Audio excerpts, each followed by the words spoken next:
Okay, this is the first episode of Kicking Them Bass, and we're just going over our top 5 baits that work really good in South Georgia. Just pond fishing. We don't really go to lakes or anything.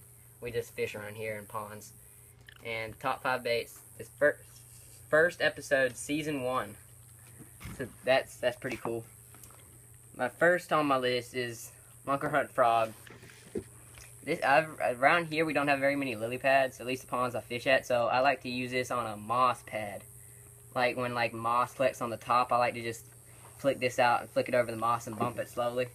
That usually attachment. I found that it really works when there's moss that collects on the sides of the pond, like a big line of moss, not like giant clumps out in the middle of the pond, but moss that collects on the side of the pond. If you just cast it right on that side and bump it slowly, I've seen that works really good, because bass will find that cover and they'll go to that. Second one is KWD spinnerbait. This one, I've had this for a long time, and it works really good. I've used it for a long time. I use this just if nothing else will bite. I always have this for backup. Well, I always have a spinnerbait for backup, and this is usually my main one. It has just a nice skirt on it, a nice blade. I just like it for backup. It works really nice. I've caught a lot of bass off it. Then, the Rapala. I don't know what it's called. Rapala. It's the Rapala Finland floating. series. It's the Finland series. It's a Rapala Finland series. That's what Dustin, he's right there. He's co-owner of the Kicking Them Bass. The Rapala Floating Finland series. I actually haven't had this a few months. And I bought it one day because I know that they go for minnow posts like this. And I got a bigger one like this, 3 treble hook. And they actually go for it because the ponds we have aren't that deep, and I use this just to run across just the very bottom. It look like maybe there's just a rebel minnow or something just swimming off the bottom away from a big old swarm of them. And I've actually had some bites on this, some big bass bite it, and it seems to work. I like it just running. I usually don't run it off the sides of the ponds with it. I just cast it out in the middle and run it off the very bottom, depending on how deep your pond is or lake. That's third. Now this Xenon perch. I actually haven't caught very many fish off it, but this is actually a great bait. It imitates a brim to Sunfish. get precise. It imitates small, sunfish, brim, whatever you want to call it. It imitates it perfectly as just a small fish swimming. As you see, it's got 8 sections on it. It is just perfect. Get some big bites on that. You can. This is good for if you're if you're at a lake or something. You can get some bites at it. But if you're on a pond, this is good for if you're trying to find out if there's any big bass in the pond. This is good for get one to follow it. Yeah, kind of like search bait. Yeah, just kind of a scout bait.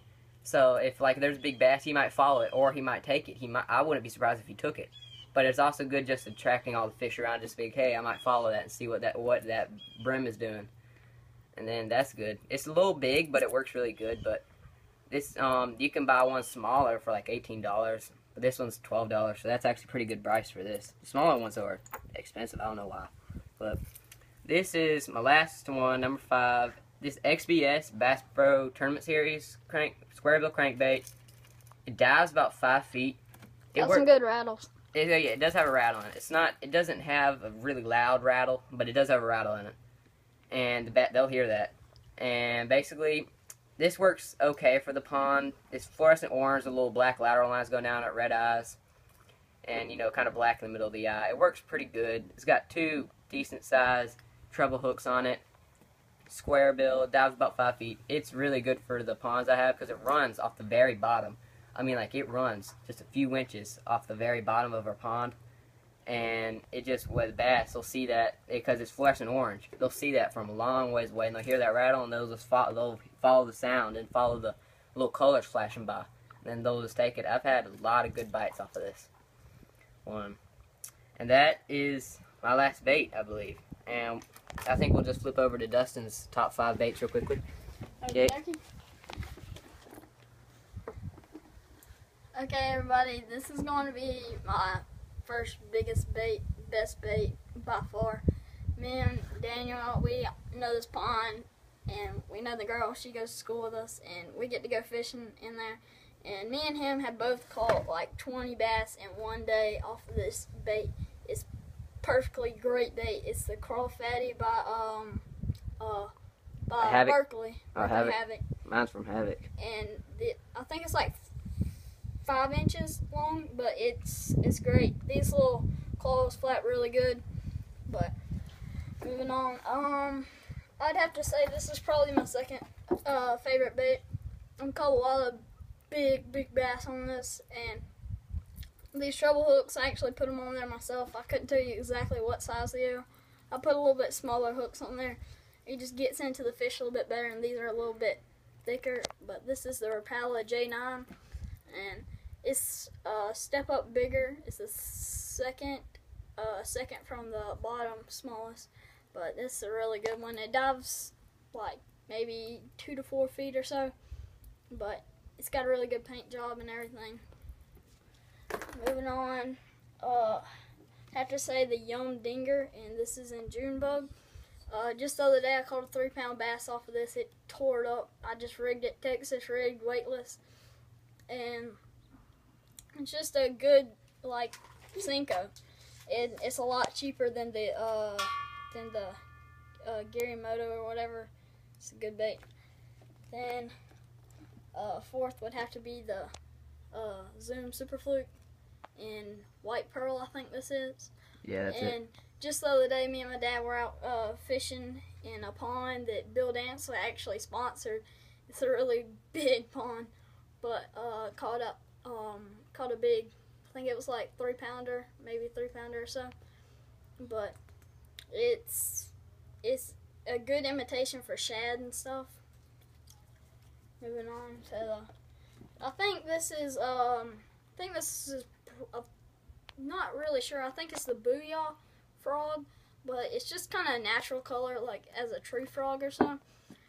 I haven't really caught too many on it, but every bass I've caught on it has been big and has blown it up. I mean, just tore it up.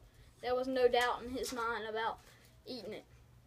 But it's a good looking bait. It looks natural. It kind of blends in with the area, so it kind of looks like a bait that they would be foraging on. But it's kind of match the hatch thing, as Mr. Tacklebox says, and this definitely matches the hatch for around here in the south. But there you go. That's my top 5. Okay, well, I think that's our top 5. And, well, I mean, these baits work down in Georgia. They may not work where you live, but South Georgia, they seem to really produce some fish. And they produce in other states close around us, Alabama, South Carolina, North Carolina. Yeah. But I couldn't tell you if they work up north, but I know they work down here, so. Yeah, and you know, this is midsummer too when we're using these baits. I mean, like, this is like 90 degrees right now. It's midsummer. You know, bass fishing is taking its yearly pitfall in midsummer, where it just dives to where you barely catch anything in midsummer. Might catch, I mean, if you're in a really good pond, you might catch 10 a day, if that, but. Yeah, usually in the ponds we fish, we use these baits, and usually I almost always catch just one big bass every day. Because there's always just one that decides to be out that one time. I don't know why. It's midsummer. I mean, like, a few days ago it was like 104. Right now it's like 95. Sometimes it's 90. And we'll be lucky if it gets below 90. You really have to do a lot of early morning fishing and stuff like that to get some good ones. Yeah, usually early morning is really good. Afternoon. Yeah, like when the sun finally starting to cool down, that's when the bass might go into the shallow. It's really cool back then. But yeah, I think this is the end of the first episode, season 1 of Kicking Them Bass. This is Dustin. Follow us on Real Photo. Yeah, Real Photo. I'm Kicking Them Bass. I'm just Daniel K. I don't really. That's just my name, Daniel K. And shout out to Camelback. Oh yeah, this is a shout out to Camelback. This is what I'm talking about. Apparently he really likes it. I used to have a Camelback, but the little sucker thing, it fell off, and now it just spews out water everywhere. But that's not Camelback's problem. That's my fault with not keeping up with my stuff. Hey, and I just got this today. Tell me if you've used this before. It's really good. It looks pretty cool. Shout out to Dippin' Dots or something. It's I don't even know. Spike It. Spike It. Spike It. So apparently this really works. So you should From Brooklyn use it. too. It's actually from local, from where we live at. So it's a company that's local. So we were like, hey, let's just support, and let's see. But yeah, that's this. I think this is the end of the episode. So this is Dustin Brown. Woo! This is me, Daniel Kennedy, and we're out.